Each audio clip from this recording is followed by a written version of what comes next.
दशक 5 एकक, 5 गट्टे 6 सुट्टे, 6 सुट्टे 56 म्हणजे 5 दशक 6 एकक, 5 गट्टे 7 सुट्टे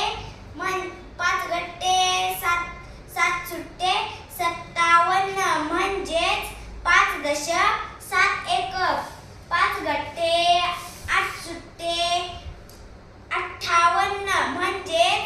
5 दशक 8 एकक 58, 5 गट्टे 9 सुट्टे 59 म्हणजेच 5 दशक